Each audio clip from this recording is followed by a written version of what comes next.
बिस्मिल्लाहिर्रहमानिर्रहीम। अल्लाहुम्मा सल्लि अला सय्यिदिना मुहम्मद व अला आलि मुहम्मदिन कमा सल्लैता अला इब्राहीम व अला आलि इब्राहीम इन्नका हमीदुम मजीद। अल्लाहुम्मा बारिक अला मुहम्मद व अला आलि मुहम्मदिन कमा बारकता व अला आलि इब्राहीम इन्नका हमीदुम मजीद। আলহামদুলিল্লাহ, আমাদের জামালপুর সদর ৫ আসনের এমপি মহোদয়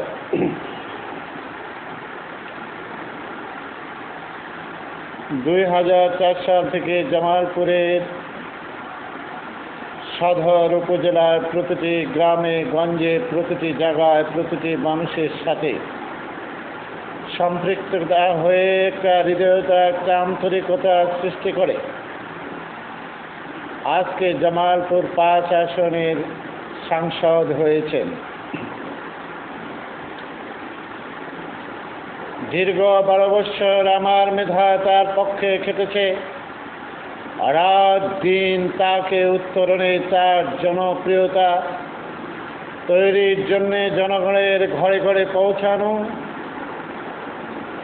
এবং তার পরিচিতি প্রসার লাভ করা, রাজনৈতিকভাবে তাকে প্রতিষ্ঠিত করার জন্য আমার মেধা সবসময় এই ১২ বছর ছিল।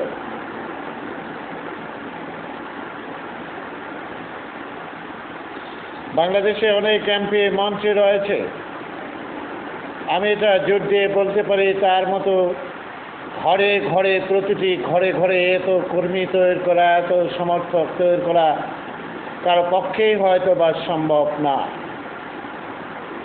তিনি অত্যন্ত সহজ সরল এবং হৃদয়বান লোক। এমপি হওয়ার পর তার জনপ্রিয়তার কিছু ঘাটতি ঘটেছে, ঈর্ষার সৃষ্টি হয়েছে। এটা তার হিসাব নিকাশে অনেক বড় সিদ্ধান্তের হয়তো বা ভুল। তিনি লক্ষ্যের বরপুত্র, অর্থের অভাব নেই তার, কিন্তু এই জামালপুর এমপি হওয়ার পর কিছু লোক তার সাথে সম্পৃক্ত হয়ে গেছে। সরল মনে তিনি তাদের গ্রহণ করেছেন। দলীয় লোক ওই দু একজন চিহ্নিত লোককে চিহ্ন করে দিয়েছে জেলা আওয়ামী লীগের মিটিংয়ে। তিনিও জানেন তার সাথে কে ঘটছে। তাকে অতীতে তিনি মামলা করেছিলেন, তাকে একটি মোটর সাইকেল দিয়েছিলেন, সেটাও নিয়েছিলেন। তার পারিবারিক পরিচিতি, তার রাজনৈতিক পরিচিতি কিছুই নেই। রাজনীতির পরিচয় নেই, তবে রাজনীতির অস্তিত্বও নেই। পারিবারিক পরিচিতি কিছুটা বিভৎস, কিছুটা আওয়ামী লীগ বিরোধী। আমার মনে হয় তার খপ্পর থেকে যদি এমপি মহোদয় সরে না আসেন, তাহলে বাংলাদেশের যে ইন্টেলিজেন্স ব্রাঞ্চ রয়েছে তার সম্পর্কে ধারণা ধীরে ধীরে খারাপ হচ্ছে। জনমন থেকে ধীরে ধীরে তিনি দূরে চলে যাচ্ছেন এবং নেতারাও তার বিরুদ্ধে বিষোদ্গার করছে, শত্রুতা সৃষ্টি করছে। এই যে আমি বললাম যে ১২ বছর রাত দিনে তিনি আমাকে অন্তত ১০ বার ২০ বার টেলিফোন করেছেন। আজকে এমপি হয়েছেন, আমার চেয়ে খুশি কেউ নেই। কেননা এই জনপদে যিনি আগে এমপি ছিলেন, রেজাউল করিম হীরা মিয়া, সংকীর্ণ মনা ছিলেন, তিনি আমাকে বলেছিলেন যে ফজলে সাহেব, লভিং গ্রুপিং আমিও করি, আপনিও করেন, আপনার মেধা রয়েছে। বলেছিল আমার স্কুলে গিয়ে আপনি আবার মাঠে নামেন। কিন্তু যখনই আমার নেতৃত্ব আসার সুযোগ সৃষ্টি হয়, আমি যখন কোনো পদ পদবিতে দাঁড়াই, তখনই সে আমাকে প্রত্যাখ্যান করে। কারণ একটাই, আমি প্রতিভাবাদী লোক। তার নিজ গণনা লোকদের প্রতিষ্ঠিত করে থানা আওয়ামী লীগে আব্দুল আওয়াল সাহেবকে আনলো। 15টি ইউনিয়নের মানুষ তাকে সঠিকভাবে চেনে না, রাজনৈতিক ব্যক্তিত্ব তিনি না। আমি বলেছিলাম যে 1 লাখ আওয়াল যদি রাজনীতি করে ফজলু মাস্টার আমার ব্রেনের একটা কণার সমানও হবে না। জেলা কৃষক লীগের সম্পাদক প্রার্থী আমাকে সম্মেলনের 15 দিন আগে করা হলো। বড় বড় নেতারা আমাকে প্রার্থী করলেন, আমি প্রার্থিতা নিলাম। প্রত্যেক উপজেলা থেকে ভালো সাড়া আসলো। নির্বাচনের 3 দিন আগের থেকে প্রত্যেকটি উপজেলার থেকে খবর আসতে লাগলো যে আপনার বলয় ভেঙে যাচ্ছে, আপনি দেখুন আমরা আপনার পক্ষে রয়েছি।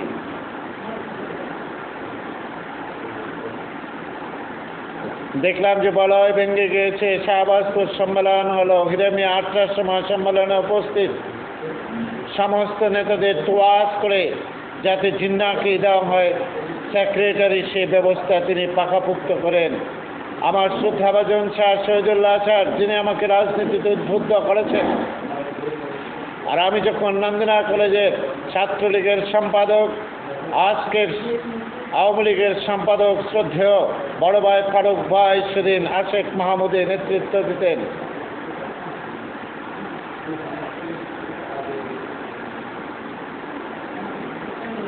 আমি শাহবাজপুর ফারুক ভাইকে বলেছিলাম, আপনারা জিন্নাকে করতে চান এমপির কথা, 50,000 জিন্না একসাথে রাজনীতি করলে ফজলু মাস্টারের মেধার এক কোণা সমান হবে না। এটা সত্য। জিন্নার কোনো রাজনৈতিক পরিচিতি থাকলেও তার কোনো জনবল, তার কোনো সমর্থন নেই। জেলা কৃষক লীগে বর্তমানে হযবরল অবস্থা সৃষ্টি রয়েছে। তারপর আবার সম্মেলন কৃষক লীগের আমি সভাপতি প্রার্থী হলাম। প্রত্যেক জেলার থেকে সাড়া পেলাম। নির্বাচনের 3 দিন আগের থেকে হিরামিয়া বিভিন্ন বড় বড় নেতাদের দরবারে জিন্নাকে সভাপতি করার জন্য আর্জি পেশ করলো। আর টাকা থেকে যারা আসলো সাংগঠনিক সম্পাদক হিসেবে সাংগঠনিক কার্যক্রম যিনি করতেন, সকলকে বায়েস করে নিয়ে আসা হলো। সম্মেলনে ধামি প্রার্থী যারা ছিল তারা একে একে চলে যাচ্ছে।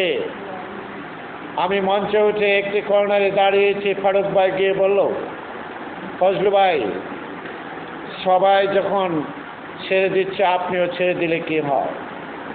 আমি বললাম, আপনারা কি আবার জিন্নাকে সভাপতি করতে যান? জিন্না কি রাজনীতি বোঝে না? তিনি স্বীকার করলো, তাহলে আপনাদের করতেই হবে। আমার কোমরে ধরে ফেলল জিএস মিজানুর রহমান, আওয়ামী লীগের বর্তমান সভাপতি। আমি চিন্তা করলাম, আমি শিক্ষক, রাজনীতি জোর করে করব না।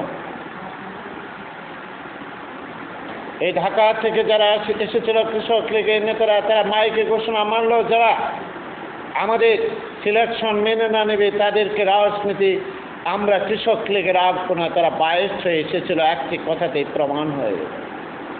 আমাদের জেলার শ্রদ্ধাভাজন সভাপতি, সর্বজন শ্রদ্ধেয় অনন্য ব্যক্তিত্ব সম্পন্ন রাজনীতিবিদ, মার্জিত গণতান্ত্রিক আচরণ রপ্ত করা আমার শ্রদ্ধেয় জননেতা আওয়ামী লীগের সভাপতি বাকিবুল্লাহ সাহেব বললেন, না, গণতান্ত্রিক প্রক্রিয়া হবে।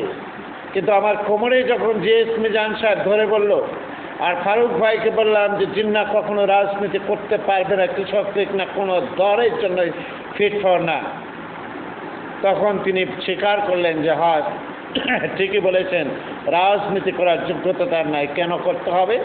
হিরামিয়া বড় বড় নেতাদের বায়েস করে ফেলেছে যে ফজলু আসলে আমার রাজনীতির ক্ষতি হবে। সেই জিন্না এখন সভাপতি। কৃষক লীগের কোনো চিহ্ন নেই, কোনো প্রোগ্রাম নেই। সকল কর্মী নেতারা কৃষক লীগ সংগঠনের যারা রয়েছেন জিন্নার বিরুদ্ধে বারবার প্রতিরোধ করে তুলছেন। জিন্না কণ্ঠস্বর সত্যি হয়ে গেল। শাহবাজপুর যখন সম্মেলন হলো, আমাকে সহসভাপতি রাখছিলেন মির্জা আজম সাহেব। তিনি বলেছিলেন ফজলুকে রেখে কমিটি ঘোষণা করতে হবে।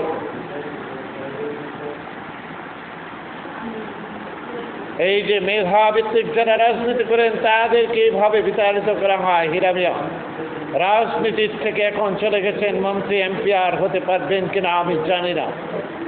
আমার চাকরির জীবনে তিনি হেনস্থা করার চেষ্টা করেছিলেন। 73 পৃষ্ঠার দুর্নীতির কথা লিখে 7 উপজেলার শিক্ষা অফিসারদের দিয়ে তদন্ত করেছেন, কিছুই করতে পারেন নাই।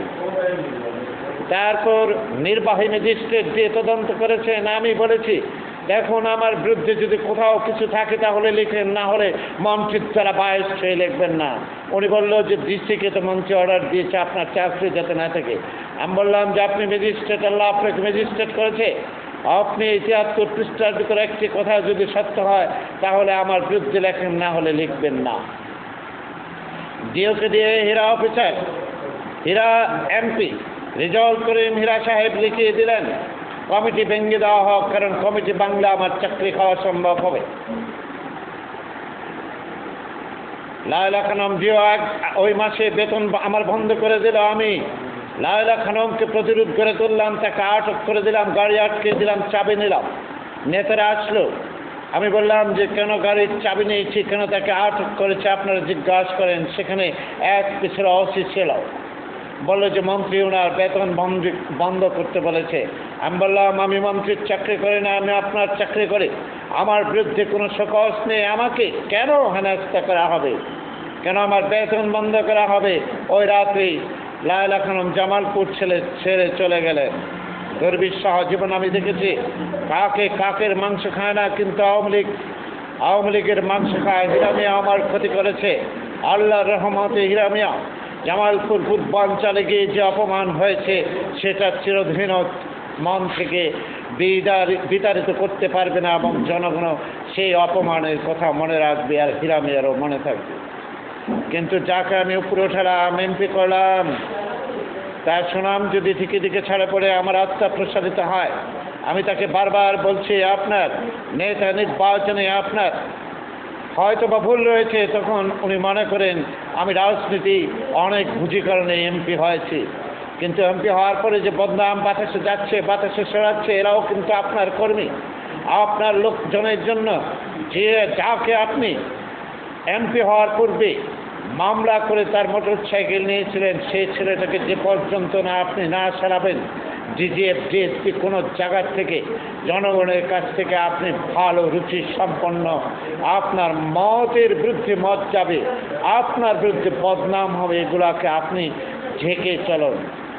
আপনি নন, এমপি যারা হয়েছে, মন্ত্রী যারা হয়েছে, জামালপুরের নেতা যারা রয়েছে, বলতে পারবে না ফজলু মাস্টার ব্যক্তি সুবিধার জন্য কারো কাছে সুপারিশ নিয়ে যা।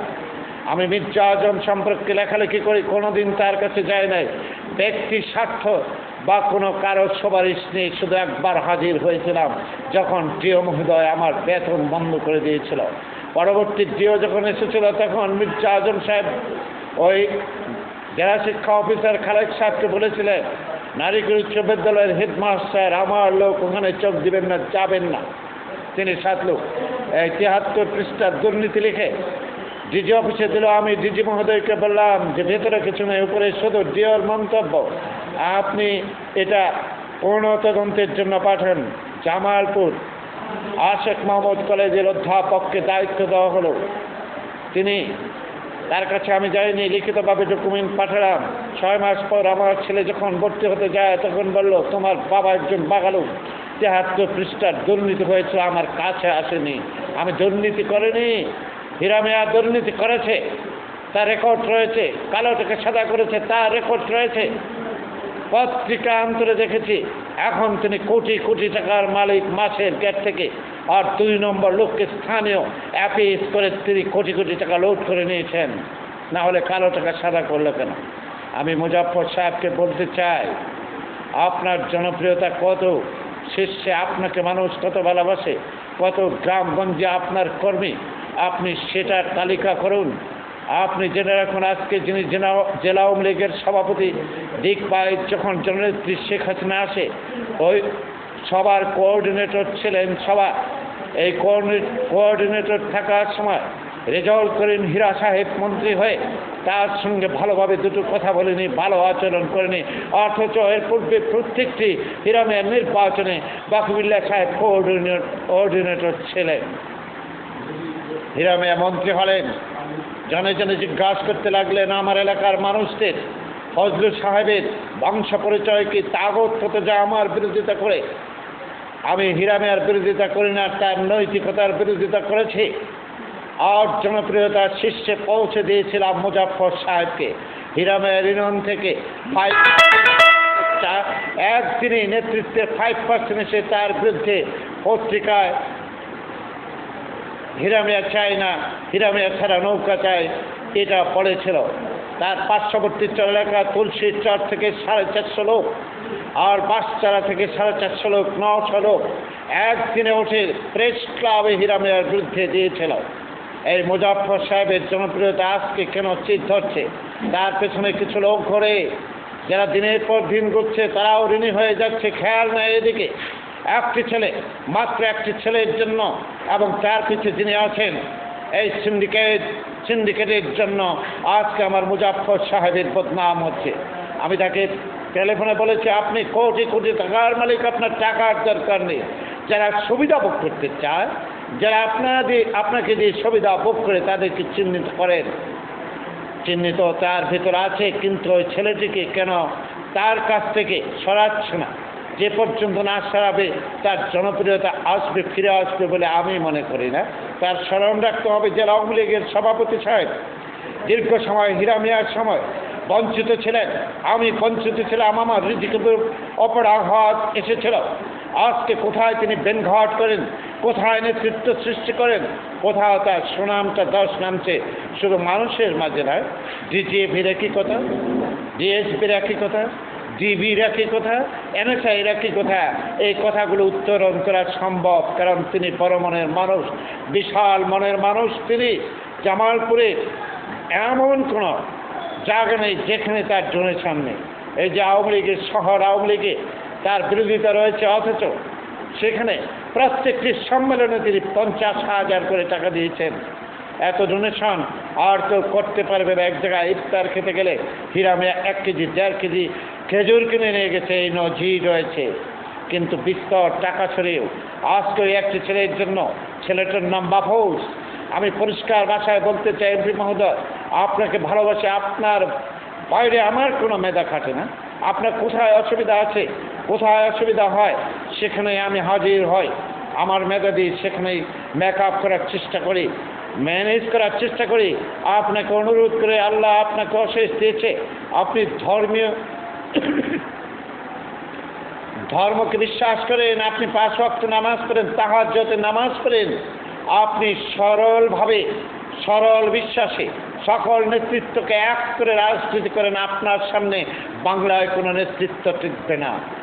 আর যদি ওই রাজাকারীর সন্তান, যে আপনার নামে অপবাদ দিয়েছে জেলা আওয়ামী লীগের বিরুদ্ধে, যার জন্য আপনি মোটর সাইকেল কেড়ে নিয়েছিলেন, ওই ছেলেটিকে যদি আপনি সাথে রাখেন, আগামী প্রত্যেকটা জায়গায় পদে পদে বাধা প্রাপ্ত হবেন, কেউ ফেরাতে পারবেন। আপনিও পারবেন না, আপনার বদনাম হবে। বলতে পারেন ফজলু ভাই এই কথাগুলো সরাসরি বলতে পারতেন, আমি সরাসরি না, আমি শুধু এইটা শুধু আপনাকেই দিব ভেবেছি, আপনি সেটা নিয়ে রাখেন, আপনি সেটা তর্জমা করেন। আর ওই ছেলেটাকে যদি না সরান, বিপ্লব করবে, বিপ্লবের প্রধান সারিতে থাকবো আমি, আর আপনার সঙ্গে এখন যারা ঘুরে তারা, যারা আপনাকে উঠিয়েছে, যারা আপনার জনপ্রিয়তাকে শীর্ষ নিয়েছে, আপনি দেখুন তারা আপনার কাছে যায় না, অনেক জায়গায় বঞ্চিত হয়। গোপালপুরের যে ছেলেটি আপনার জন্য আন্দোলন করেছে, আমাদের চানুভাই, যিনি বঞ্চিত হয়েছে থানা আওয়ামী লীগ থেকে, পদ থেকে, এরকম আরও অনেককেই সেই সময় হীরামিয়ার চক্রান্তে বহিষ্কার করা হয়েছিল, তাদের খবর আপনি রাখেন না।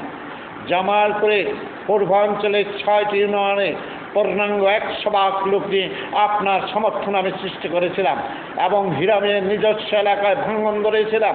আপনি বলেছিলেন আমাকে যারা রাজনীতিতে নামিয়েছে সেকল তাদের হাতে, মানুষ আমাকে চিনে না, আপনাকে আমি চিনিয়েছি, আপনাকে আমি নেতৃত্বের প্রসারিত দিয়েছি। এখন চাই আপনার সুনাম, আপনার শুভবুদ্ধির উদয় হোক। সকল জেলার নেতৃবৃন্দকে সাথে রেখে থানা আওয়ামী লীগ, জেলা আওয়ামী লীগ, যুবলীগ, ছাত্রলীগ সবাইকে ভালোবেসে একসাথে রেখে স্টিয়ারিং ধরেন, সকল শত্রু শেষ হয়ে যাবে, সুনাম আর সুনাম থাকবে আপনার। আর আমার হৃদয় প্রসারিত হবে, যারা বঞ্চিত হয়েছে তারা খুশি হবে। ইতিহাসকে বাদ দিয়ে, পেছনের ইতিহাস বাদ দিয়ে সামনের চাকা আপনি ঘোরাতে পারবেন। সুবিধাভোগী কারা আপনি বলুন? আমি আপনার কাছে কোনো তথ্য নিয়ে গিয়েছি, কোনো কারোর জন্য যায়নি।